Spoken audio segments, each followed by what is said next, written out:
হরে কৃষ্ণ। সকলের চরণে জানাই সশ্রদ্ধ প্রণিপাত। আপনাদের সবাইকে জানাই দৈনিক গীতামৃতের 176তম পর্বে সুস্বাগতম, কৃষ্ণপ্রীতি এবং শুভেচ্ছা। দৈনিক গীতামৃতের আজকের এই পর্বে আমি আপনাদের নিকটে আলোচনা করব ভগবদ গীতার 4র্থ অধ্যায়ের সপ্তবিংশ বা 27তম শ্লোক নিয়ে। আপনারা সকলে ধৈর্য ও মনোযোগের সহিত সম্পূর্ণ ভিডিওটি শেষ পর্যন্ত দেখুন, সেই সাথে শ্লোকের মাহাত্ম্য ও তাৎপর্য হৃদয়ঙ্গম করার প্রচেষ্টা করুন। আমি শুরু করছি, আপনারা সাথেই থাকুন।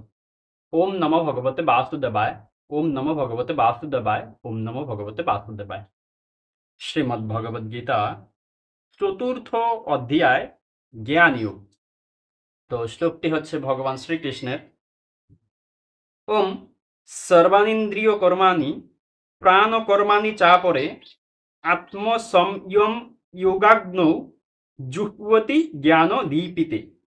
অনুবাদ: যারা মন ও ইন্দ্রিয় সংযমের মাধ্যমে আত্মজ্ঞান লাভের প্রয়াসী, তারা তাদের সমস্ত ইন্দ্রিয়ের কার্যকলাপ ও প্রাণবায়ু জ্ঞানের দ্বারা প্রদীপ্ত আত্মসংযমরূপ অগ্নিতে আহুতি দেন।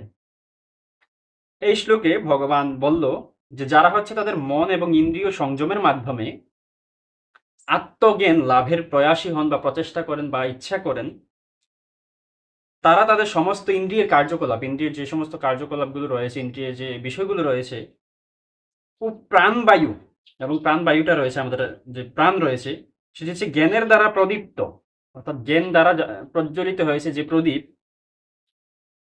আত্মসংযম রূপ অগ্নিতে আহুতি দেন। এবং আত্মসংযমের যে অগ্নি, নিজেকে নিয়ন্ত্রণ করার যে অগ্নি, সেটাতে আহুতি দেন।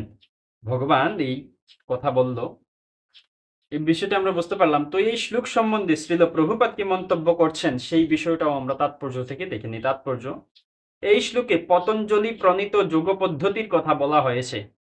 পতঞ্জলির যোগসূত্রে আত্মাকে প্রত্যগাত্মা ও পরাগ আত্মা নামে অভিহিত করা হয়েছে। আত্মা যখন ইন্দ্রিয় সুখভোগের প্রতি আসক্ত থাকে, তখন তাকে বলা হয় পরাগাত্মা বা পরাগাত্মা। কিন্তু যখনই জীবাত্মা ওই ধরনের ইন্দ্রিয় সুখভোগের প্রতি আসক্তি রহিত হয়, তখন তাকে বলা হয় প্রত্যগাত্মা বা প্রত্যগাত্মা।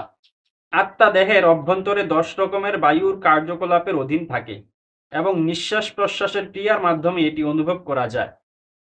পতঞ্জলির যোগ পদ্ধতি শিক্ষা দেয় কিভাবে দেহস্থিত বায়ুকে বিশেষ কৌশল অবলম্বন পূর্বক নিয়ন্ত্রিত করা যায়, যাতে অন্তর্গত বায়ুর ক্রিয়া আত্মাকে জড় আসক্তি থেকে শুদ্ধ করার জন্য অনুকূল হতে পারে। এই যোগ পদ্ধতি অনুসারে প্রত্যগাত্মাই হচ্ছে চরম উদ্দেশ্য। এই প্রত্যগাত্মা হচ্ছে জড় কার্যকলাপ থেকে প্রত্যাহার। ইন্দ্রিয় ও ইন্দ্রিয়গ্রাহ্য বিষয়গুলি পরস্পরের উপর ক্রিয়া করে, যেমন শ্রবণের জন্য কান, দৃষ্টির জন্য চোখ, ঘ্রাণের জন্য নাক, আস্বাদনের জন্য জিহ্বা ও স্পর্শের জন্য ত্বক, এবং এরা সকলেই আত্মার বাইরে নানা রকম কার্যকলাপে নিযুক্ত। প্রাণবায়ুর ক্রিয়ার প্রভাবে এগুলি কার্যকরী হয়। অপান বায়ুর গতি অধোগামী, বেন বায়ুর প্রভাবে সংকোচন ও প্রসারণ হয়, সমান বায়ু সমতা বজায় রাখে, উদান বায়ু ঊর্ধ্বগামী, এবং প্রবুদ্ধ মানুষ এদের সকলকে আত্মতত্ত্ব অনুসন্ধানে নিযুক্ত করে। তো এই বিষয়টা আমরা বুঝতে পারলাম। তো এতক্ষণ ধৈর্য ধরে এবং মনোযোগ সহকারে আমাদের সাথে থাকার জন্য এবং গীতামৃত শ্রবণের জন্য আপনাদের সবাইকে জানাই অসংখ্য ধন্যবাদ এবং বিশেষ কৃতজ্ঞতা। এই শ্লোক পাঠে, উচ্চারণে, অনুবাদ প্রকাশে কিংবা তাৎপর্য বিশ্লেষণ সহ যে কোনো কিছুতে কোনো রকম ভুল ত্রুটি থেকে থাকলে আপনারা সেটা ক্ষমাসুন্দর দৃষ্টিতে দেখবেন। আপনাদের সহিত দেখা হচ্ছে পরবর্তী পর্বে, পরবর্তী ভিডিওতে, পরবর্তী শ্লোকের পর্যালোচনায়, পরবর্তী দিবসে। ততক্ষণ সকলে ভালো থাকুন, সুস্থ থাকুন, আমাদের সাথেই থাকুন। হরে কৃষ্ণ।